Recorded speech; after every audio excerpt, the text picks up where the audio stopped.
좀 이제 아주 본격적으로 들어가야 될 것 같아요. 저도 항상 보면 저는 자소서는 목적이 있는 글이라는 얘기를 많이 하거든요. 그래서 이걸 왜 물어보는지 모르고 쓰니까 더 쓰기가 어려운 걸 수도 있어요. 그래서 그리고 엉뚱한 대답을 하는 경우가 많고요. 그래서 자소서 항목들의 주요한 항목들 중에 그런 것들이 어떤 것들이 필요한지를 또 얘기를 나눠보도록 하겠습니다. 우선은 기본적으로 여러 항목들이 있지만 많이 쓰는 좀 파생되는 거죠. 어떻게 보면은 여기서 대부분 다 파생된 거죠. 뭐 성장 과정, 성격, 그 다음에 뭐 학교 생활이죠. 여기 직무 경험이라고 보시면 되겠죠. 그 다음에 지원 동기. 보통 일반적으로 요 네 개 뭐 기준에 따라서는 좀 몇 개씩 또 다를 수 있긴 하겠지만. 잠깐만요. 워낙 질문들이 많이 올라와서 잠깐 정리만 할게요. 자소서 항목 중에 어떤 부분을 제일 먼저 보게 되나요? 자기소개서 항목 중에 기본적으로 이거는 너무 뻔하잖아요. 우선 첫 번째는 가장 위에 있는 항목을 먼저 보겠다라는 거고요. 그 다음에 그 순서를 모르겠다라고 하면은 두 번째는 지원 동기겠죠. 왜 정말 여기 왜 들어오려고 하는지. 근데 이게 여러분들이 보실 때 선생님 너무 일반적으로 뻔한 지원 동기 아닌가요? 라고 생각을 하는데 정말 그 중에서도 아까 박사님께서도 얘기해 주셨는데 얘는 한번 불러보고 싶다. 이런 친구들이 있고요. 두 번째는 뭐냐면 말씀하신 것처럼 우리 기업에서 알고 왔는지 안 알고 왔는지는 한 두 줄만 읽어봐도 알아요. 맞습니다. 성의적인 부분은 보기 때문에 욕심보다는 이런 부분.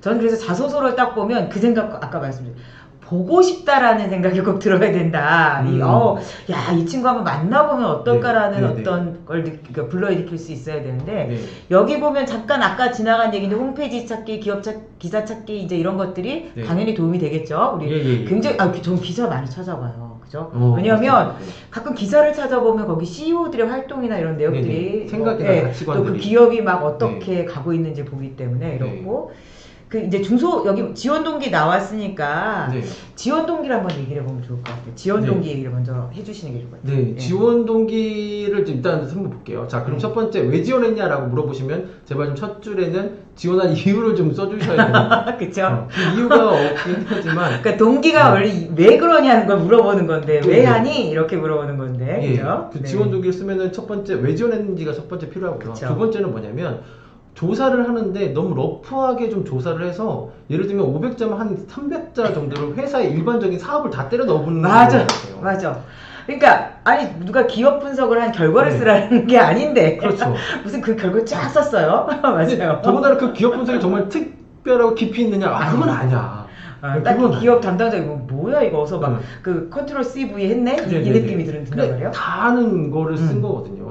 적어도 조금 얘기를 구체적으로 드리면 예를 들면 지금 뭐 삼성도 있으니까 삼성이 해야 되는 건 아니지만 삼성이 뭐 어떤 뭐 EUV 뭐 3나노 이런 거 있어요. 뭐 솔직히 뭐 이건 공대 친구들이 많이 알겠죠. 근데 요거 이렇게 들었을 때 요거는 이미 다 그 사람들이 알고 있는 거예요. 그러면 최대한 그 사람들이 알고 있는 내용 좀 빼주시고 적어도 여러분들이 가지고 있는 나만의 경험이나 이런 것들을 좀 연관시켜줘야 되는 부분이 가장 첫 번째 나왔으면 좋겠어요.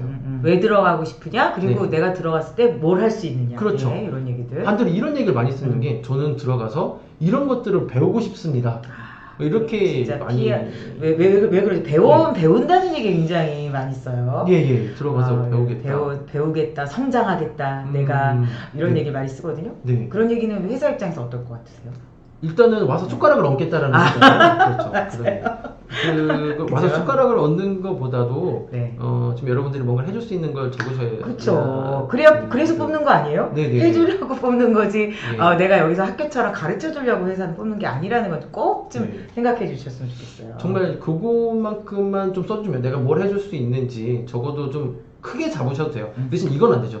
불량률을 0% 만들겠다 이런 것들은 좀 너무 긍정적인 어떤 성과의 퍼포먼스를 얘기하는 게 좋은데 어쨌든 지원 동기는 아까 말씀하신 대로 왜 들어가고 싶어하고 성과에 대해서 쓰고 그러니까 저는 좀 공약이라고 생각해요. 공약.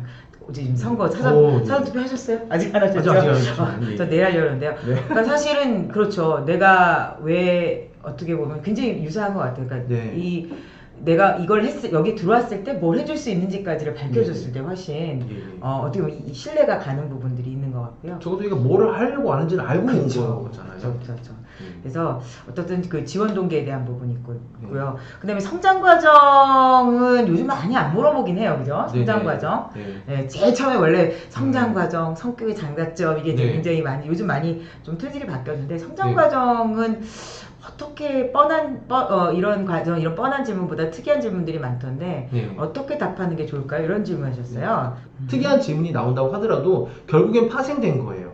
파생돼서 뭐 성공했던 경험, 뭐 실패했던 경험, 그 다음에 거기서 뭐 성장 과정, 실제 내 경험을 가지고 거기에서 요구하는 역량에 맞춰서 조금씩 바꿔서 조금 응용해서 수정해서 써야 되는 거죠. 그래서 우리가 좀 랜선을 또 그래서 하는 거잖아요. 그렇죠. 예. 그러니까 좀 비슷한 건 그런 것 같아요. 항상 그런 얘기들이 과거에 대한 것들을 물어보는 거는 경험에 대한 것들이 어떻게 진행됐는지, 성과가 있었는지, 실패를 했는지, 실패를 했다면 어떻게 극복을 했는지, 갈등이 있었다면 어떻게 됐는지 이런 식으로 과거에 대한 얘기를 물어보는 건 왜 그럴 것 같으세요?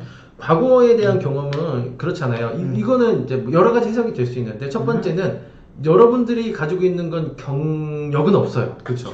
경력은 없기 때문에 이 친구 도대체 어떻게 일을 할 수 있는지가 우리가 알 수가 없습니다. 그렇죠. 그러면 뭘 봐야 되냐면 실제 내가 과거 했던 행동을 가지고 앞으로에 대한 미래를 평가하기 위함이었거든요. 그래서 여러분들이 경험을 자꾸 보게 되는 거예요. 그래서 여러분들이 또 빼야 되는 게 뭐냐면 내 생각. 이건 어떻게 될 것 같습니다 라고 하는 생각들은 쓰라는데 아니면 좀 되도록이면 지양해 주시는 게 본인의 의견을 뭐 얘기해라 이런 게 아니면 굳이 자신의 어떤 구체적인 그러니까 생각이라고는 좀 헷갈릴 것 같아서요.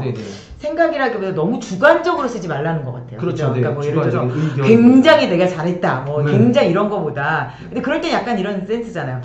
친구들이 그랬다더라. 주변에서 우리 알바를 했는데 우리 사장님이 나를 어떻게 칭찬했다더라. 이런 식의 어떤 둘러서 얘기하는 거. 저는 안 그래도 남들이 자꾸 그래요. 왜냐면 아까 생각이라는 게 주관적인 어떤 자기 평가를 쓰는 거는 굉장히 어떤 그 보기에 이 사람의 어떤 편견 이런 것들이 있을 수 있기 때문에 객관적이지 못하다 이런 얘기인 것 같아요. 맞습니다.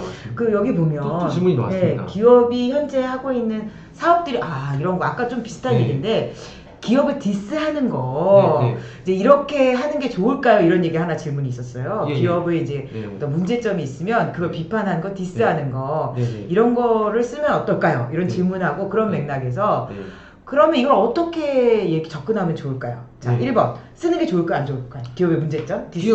디스라기보다는 현재 우리가 이렇게 잘 되고 있지만 좀 아직 부족한 부분, 좀 단어가 좀 긍정적으로 써도 또 기분 나쁘진 않거든요. 야, 너네 주식이 이게 떨어졌으니까 이건 지금 되게 잘못하고 있어. 이런 식의 어떤 글보다는 어차피 똑같은 말이라도 되게 기분 좋게 전달은 분명히 똑같은 의미거든요. 그래서 지금 현재 우리가 이런 것들은 잘 되고 있는데 이것만 조금 더 잘하면 더 잘 될 수 있겠습니다. 그러니까 기업의 문제점을 쓰는 건 문제 없다. 네, 써야죠. 써서. 근데 디스의 방식은 아니다. 그렇죠. 그럼 디스를 안 하려면 어떻게 해야 되느냐? 디스를 안 하려면 긍정적인 단어로만 바꿔주셔도 이게 기분 나쁘게 들리지는 사람이 아다르고 어다르더라고. 맞습니다. 그 문제 모르겠어요. 그 회사에서. 근데 그거를 막 너무 후벼파면 싫죠. 그렇죠. 후벼파고 알고 있는 거.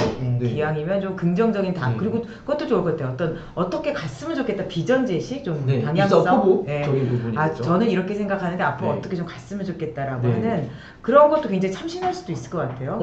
잘못 접근하면 굉장히 자존심을 건드리는 문제지만 잘 접근했을 때는 오히려 이 사람이 굉장히 어떻게 보면 이 기업에 대한 애정이 있구나 이렇게 볼 수도 있을 것 같습니다. 또 이제 우리가 좀 얘기를 돌아갔는데 지원 동기 했고요. 항목 분석에서 또 많이 나오는 것들 중에 또 어떤 게 있을까요? 항목 분석 중에. 그 항목 분석 중에 지금 아까 성장 과정을 또 간단하게 또 얘기를 저희가 안 한 것 같나요? 아까 좀 특이한 질문 얘기 좀 했었어요. 그럼 성장 과정을 한 번만 살짝. 살짝만. 아마 성격의 장단점이 있어서 좀 그 얘기도 좀 해주셔야 할 것 같은데요. 성장 과정 잠깐만 얘기할게요. 자, 성장 과정을 써달라고 얘기를 합니다. 예를 들면은 성장 과정을 간단하게 쓰시고 관련된 경험을 써주세요. 뭐 이렇게 대놓고 물어보시는 경우들이 많잖아요. 많이 빠지긴 하지만 실질적으로 기업에서도 많이 성장 과정을 없앨 수는 없어요. 왜냐면 그 사람의 바닥을 보고 싶은 거잖아요. 여기는 우리나라 또 동방예의지구? 뭐 이렇게 해서. 이게 언제쯤? 뭐 이렇게, 왜 근데 그거 중요해요. 왜냐면 아직도 인사 담당자는 저희 또래예요. 40, 50대. 맞습니다. 그러니까 그런 동방예의지구 교육을 약간 받았어요. 그래서 그걸 무시할 수 없을 것 같아요. 그래서 아무래도 인성적인 부분은 빼놓을 수가 없기 때문에 특히 성장 과정, 본인이 가지고 있는 어떤 생각이나 가치관적인 부분을 제가 한 줄로 좀 정리해서 이런 거예요. 그러니까 성장 과정이라고 하면은 아버님이 이렇게 해서 이렇게 하라고 했다. 요즘도 그렇게 쓰는 친구들이 있을까요? 교수님이 이렇게 뭐 온화한 가정에 태어나 뭐 이런 거. 네. 아무래도 내가 가지고 있는 신념이나 이런 거 한 줄 써주고 그걸 실제 실천했던 사항만 좀 얘기를 해주시면은 성장 과정은 어렵지 않게 쓰실 수 있지 않을까? 네. 그리고 이게 예를 들어서 뭐 대학교 시절, 저는 최근의 얘기를 그래도 많이 쓰는 게 낫겠죠, 그죠? 그렇죠. 이유는 딱 하나밖에 없습니다. 일반적으로 예전에는 어떤 문항들이 있었냐면 요즘에도 그렇지만 최근 3년 거를 써주세요, 5년 거를 써주세요라고 했습니다. 요즘은 그런 거 많아요. 그 이유가 딱 하나밖에 없어요. 왜냐면 전 너무 오래된 얘기는 살아오면서 삶의 가치관이나 이런 것들이 바뀌는 분명히 계기들이 있었을 거거든요. 그래서 너무 오래된 얘기보다는 최근의 대학 경험, 내가 정말 나를 나타낼 수 있고 변하지 않은 최근의 경험들을 써주시는 게 훨씬 더 기업에서는 이 사람을 평가하기 좋겠죠. 갑자기 뜬금없긴 한데 초등학교 때 꿈이 뭐셨어요? 저는 축구왕 슛돌이가 되는 게 제 꿈이었어요. 축구왕? 그러니까 축구 얘기 맨날 그렇죠. 축구. 슛돌이. 이것도 있어요. 왜냐면 남학생들 물어보면 어릴 때 축구 선수 안 해보고 싶다는 친구 없더라고요. 없습니다. 그래서 너무 대통령이라고 할 수 없어서 축구 얘기를 하게 됐는데요. 어쨌든 굉장히 좀 다를 수 있고, 아까 그랬던 성장과정 특이한 사항보다는 보편적인 게 좋은가요? 뭐 특이하든 보편적이든. 일반적으로 우리가 가지고 있는 가치관들은 크게 뭐 많이 다르진 않거든요. 그러니까 예를 들면은 이렇게 저는 친구들이 있었어요. 예를 들면 저는 살면서 약속이 되게 중요하다라는 것을 알게 됐습니다. 그 약속에 대해서 강조하는 거거든요. 그래서 너무 어렵게 쓰려고 하지 마시고 쉽게 써주시는 거 좋습니다. 그래서 뭐 특이한 사항보다는 보편적인 것들을 우선하고, 중요한 거는 그 성장 과정에 대한 걸 어떻게 실천했는지가 중요하긴 하거든요. 뒤에 이제 내가 가지고 있는 경험, 그걸 가지고 많이 평가하기 때문에 보편적이다, 뭐 특이하다고 해서 뭐 갑자기 뭐 다른 뭐 예술 세계 얘기를 할 수는 없는 거니까. 결국 성장 과정은 과거에 이 사람이 가지고 있던 태도나 삶의 태도나 가치, 또 이런 것들을 경험해서 어떻게 대처해야 하는지를 보는 어떤 단서니까. 맞습니다. 그걸 잘 나타낼 수 있는 게 중요하다. 그게 보편적인 소재든 특이한 사항이든, 그러니까 그 의도가 무엇인지 좀 생각하고 쓰시는 게 되게 중요할 것 같아요. 맞습니다.